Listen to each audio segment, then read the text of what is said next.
Boa tarde, Ana. Obrigado. Boa tarde, não, boa noite já, né? Boa noite para todos e todas aí que nos acompanham. Saudar a Ana e a Iris e o Fabiano. Saudar o meu camarada Bruno Chapadeiro.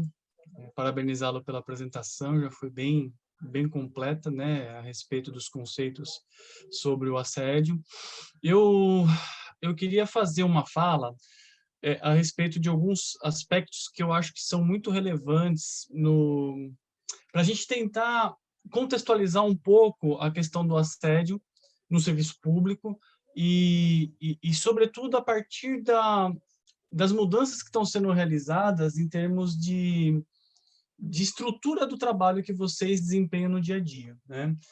A primeira coisa que eu acho que é importante a gente trazer, quando a gente fala de assédio moral, é que eu tenho uma impressão assim bem concreta e objetiva de que o assédio moral ele faz parte de um projeto de poder, tá?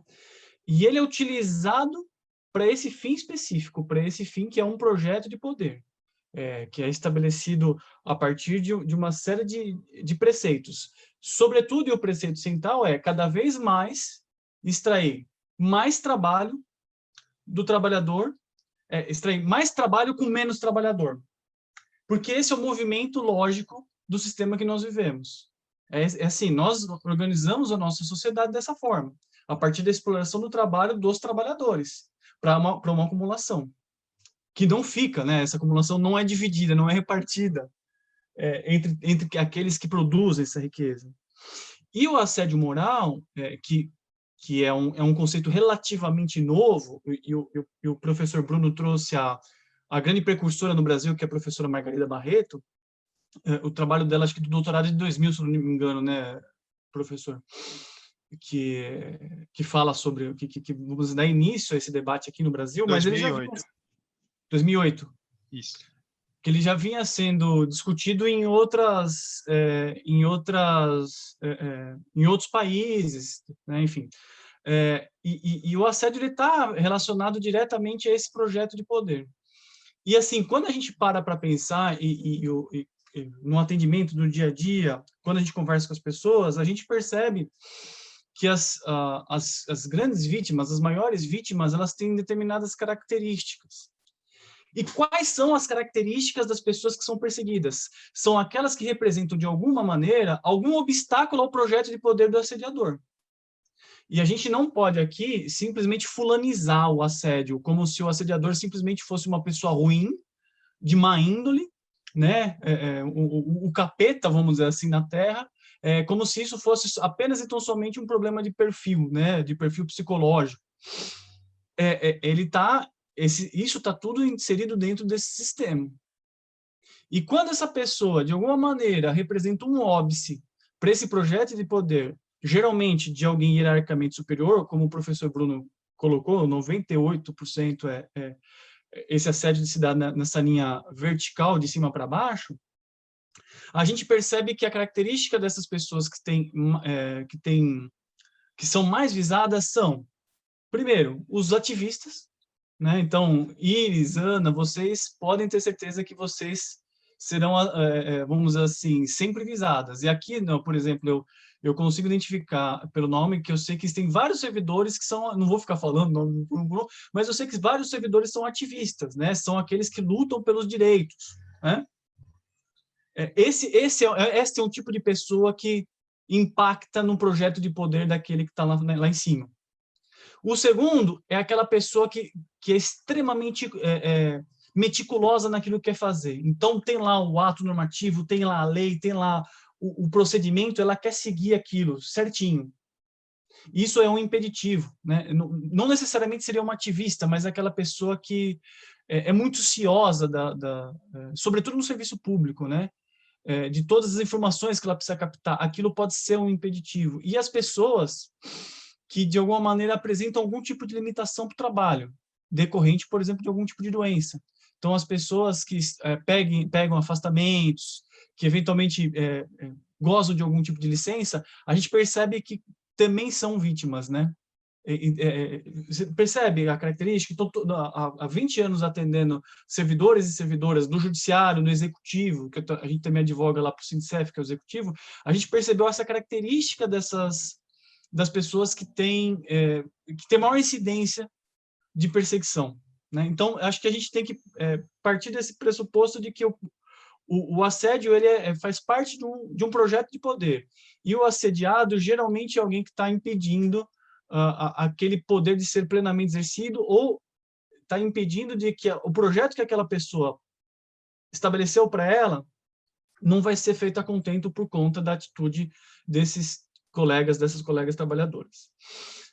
As peculiaridades do assédio moral no serviço público, que eu acho que é interessante, né? Então, até agora, nós temos uma característica que deveria ser a característica central nas relações de trabalho, que existia, inclusive, na iniciativa privada até década de 60, década de 70, que é a estabilidade.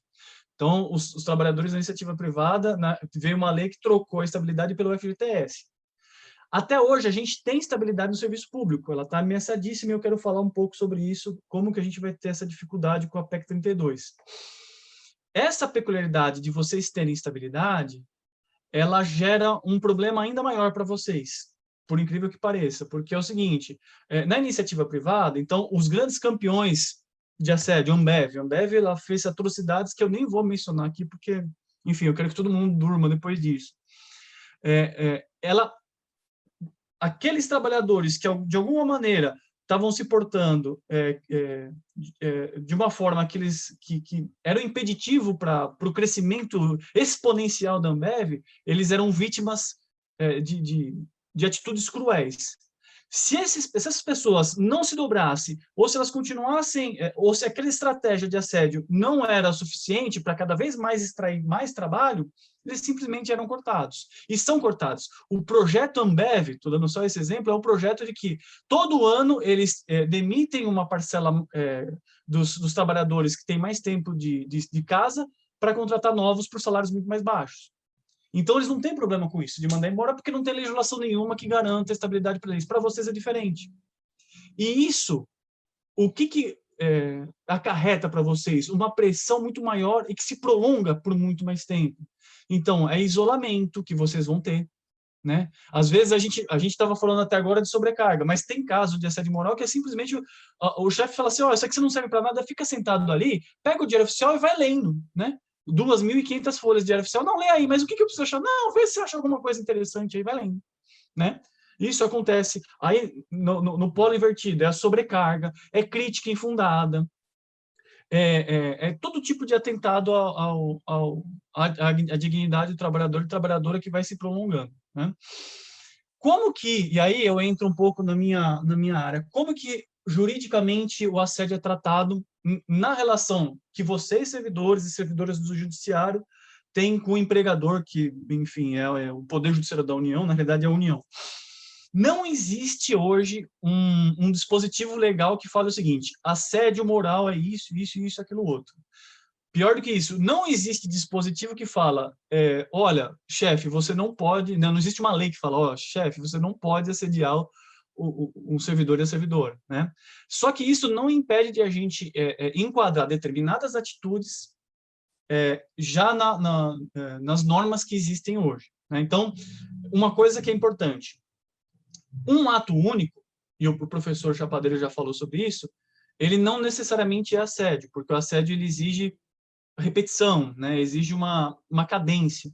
Mas não quer dizer que a pessoa que cometa algum ato de violência emocional, de violência psicológica contra vocês, não esteja incorrendo numa infração administrativa, eventualmente numa infração criminal, e que não deixe de ter a responsabilidade, eventualmente, de indenização.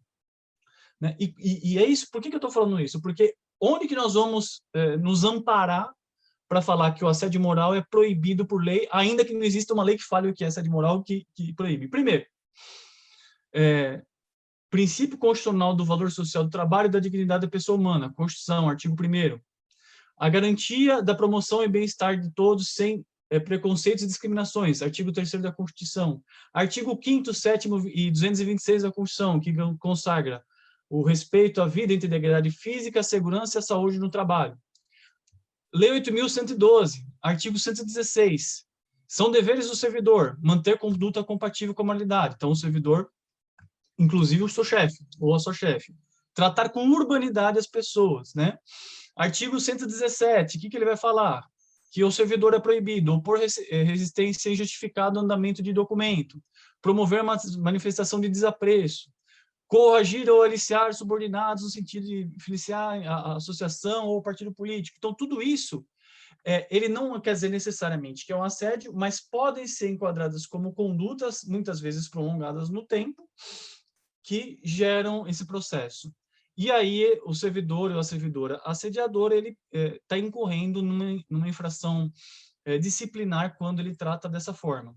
Além do tratamento jurídico que a gente dá em relação à investigação dessa conduta desse assediador no âmbito administrativo, que é possível a partir dessas diretrizes, tem também a possibilidade de indenizações, a possibilidade de ações indenizatórias, que a gente geralmente dirige contra o empregador, porque o empregador é o que é responsável pelo ato dos seus prepostos.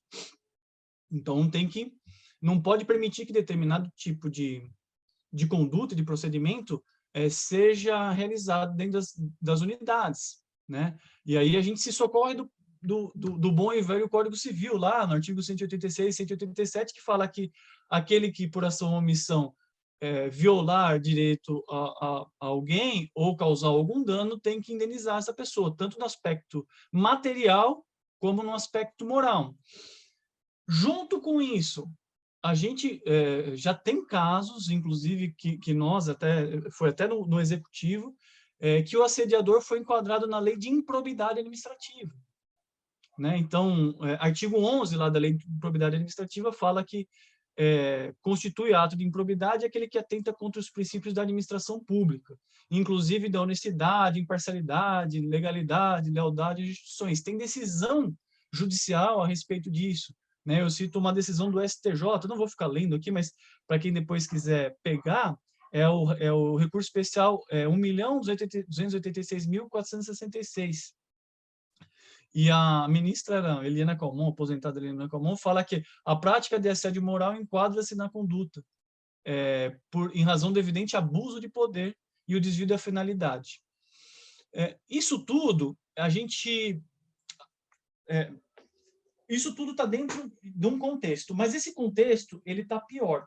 Por que ele está piorando, esse contexto? E aqui a gente um pouco entra no dia a dia. A gente está passando por uma enorme crise. E, assim, a crise ela não é só uma crise sanitária, mas é uma crise social, uma crise econômica, uma crise política. É um paradoxo a gente considerar o seguinte: vocês hoje, para que vocês se mantenham vivos, para que vocês não se contaminem por um vírus e morram, vocês têm que trabalhar em casa. Isso, inclusive, é a pauta do sindicato. Quando o TRF determinou a abertura, a gente foi lá e fez greve sanitária.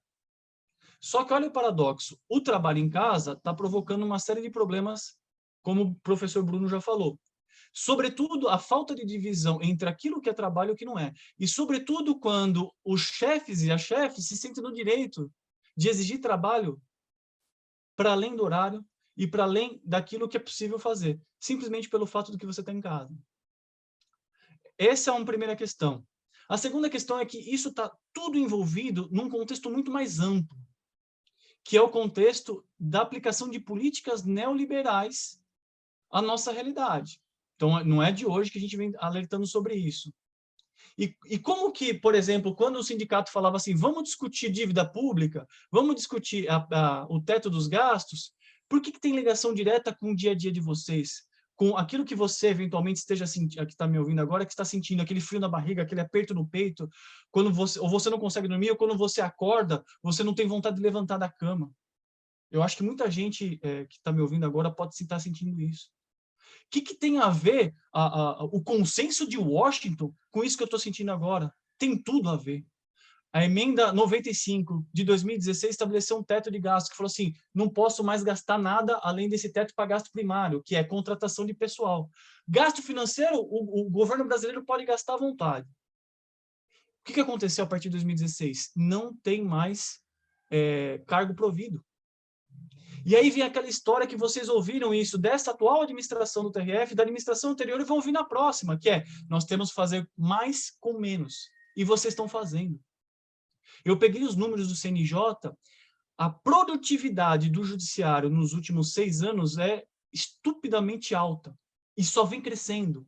E aí eu peguei a produtividade de vocês, tem até uns slides, até ia passar, mas confia em mim, que vocês estão produzindo bastante. Depois, se der tempo, eu passo slide.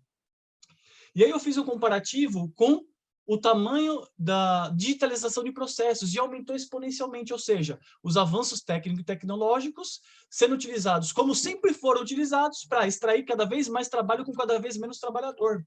Ou seja, o despotismo, aquele despotismo fabril do padrão anterior, já deu meu tempo, 15 minutos, mas eu vou acabar, tá? Ele é reproduzido agora.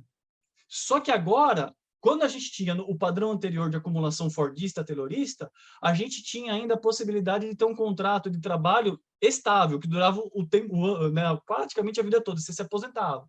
Agora não tem mais, isso já não tem mais na iniciativa privada, diante da precarização, e não vai ter mais para vocês, que é onde entra a reforma do Estado. Então, a gente já tem a emenda 95, que estabeleceu o fim da possibilidade de novos cargos. E como que eu entro agora com a PEC 32, a reforma do Estado? Eu não vou explicar aqui a reforma do Estado, reforma aspas do Estado, que está sendo proposta na PEC 32, mas eu falo que ela vai aprofundar o assédio. Ela vai aprofundar isso que vocês estão passando agora, ela vai aprofundar. Por quê? Porque ela adota práticas da iniciativa privada, que é a gestão de remuneração por metas e resultados. Esse assim, nós precisamos adotar aquele padrão gerencialista. Ou seja, eu preciso demitir mais gente, eu preciso ter mais renovação e preciso pagar menos. Depois, ela estabelece o fim das carreiras e o fim do RJU. Imagina, se o RJU que a gente tem hoje deu aquelas mínimas garantias para vocês, para falar, olha, o chefe e a chefe não pode fazer aquilo porque está lá no artigo 116, 117, eles acabam com a 812. Ela fomenta a extrema competitividade entre vocês, na disputa de funções comissionadas e cargos em comissão, por quê? Vocês vão ter mais milhares de pessoas extra quadro que vão disputar com vocês as funções comissionadas, que não vai ser mais uma exclusividade de vocês. Então, você imagina o nível de assédio que vocês vão sofrer, que vai ter à disposição para disputar uma função comissionada, um cargo em comissão. É o fim da estabilidade, a PEC 32. Então, assim, o assédio ele pode redundar, inclusive, no final, em avaliações negativas e você simplesmente cai fora. É a possibilidade de redução de jornada de terceirização e de fim de concurso público, que é a extrema precarização do trabalho. Precarização do trabalho é aqui sinônimo de assédio moral. Não tem outra alternativa, né? E, junto com tudo isso, uma dimensão meio oculta dessa reforma, que é um projeto de poder do atual governo, que é um projeto de poder, assim, de colocar gente para dentro do serviço público, que dance a música que o governo quer que a gente dance. Então, assim, a gente tem uma série de problemas agora. Esses problemas, se a gente não enfrentar, eles serão aprofundados com a PEC 32. E eu finalizo o seguinte: o que a gente precisa fazer, né? Então, vindo de individual para o coletivo. Primeiro, quem é vítima tem que anotar tudo o que está acontecendo.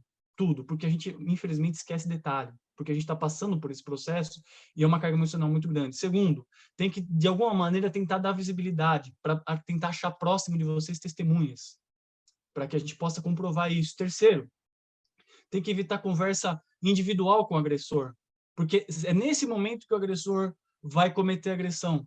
Então, chamou para uma reunião, tenta, de alguma maneira, inserir alguém que possa testemunhar aquilo. Quarto, a gravação de uma reunião, de algum tipo de agressão é lícita. Vocês podem, desde que vocês utilizem, desde que vocês sejam um dos interlocutores, vocês podem utilizar isso em defesa de vocês.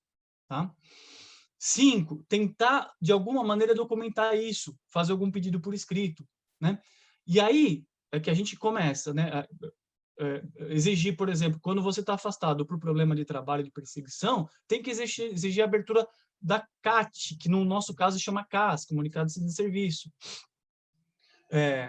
Junto com isso, a possibilidade de representação, de representar com o professor, de entrar com ação judicial, isso está tudo dentro do nosso aspecto. Mas o que é mais importante, Porque isso tudo que eu falei para vocês são atitudes individuais que vocês vão tomando, e aí, vou contratar o advogado, vou falar com o advogado do sindicato para fazer uma ação, para fazer uma representação.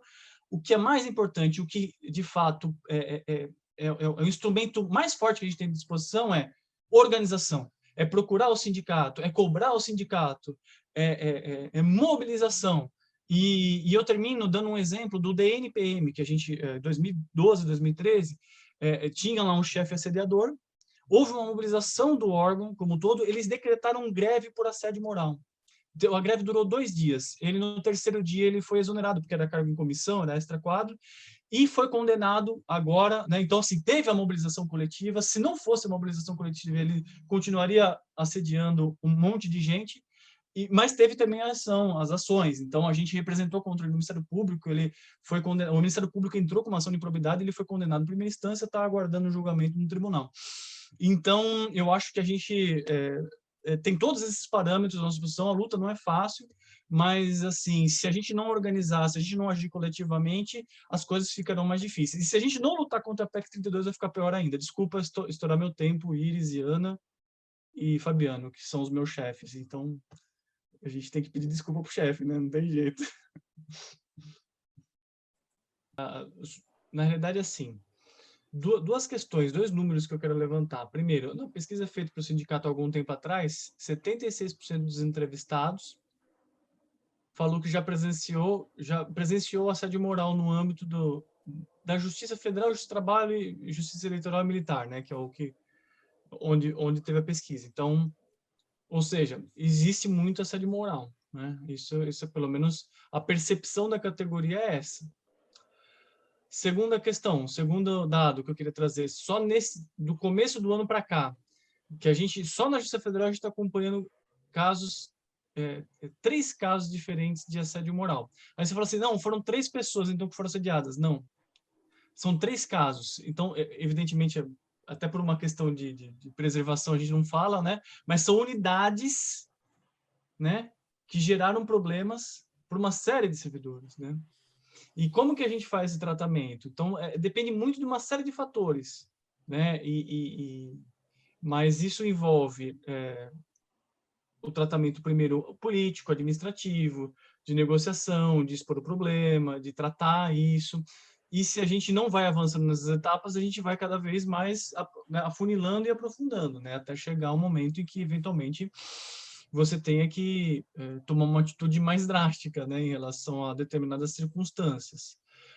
O grande problema do assédio, assim, na parte jurídica, assim, a gente precisa, do ponto de vista de mérito, a gente não tem muita discussão. Na parte jurídica é muito mais obtenção de provas, né? Então a gente tem muitas vezes essa dificuldade, né?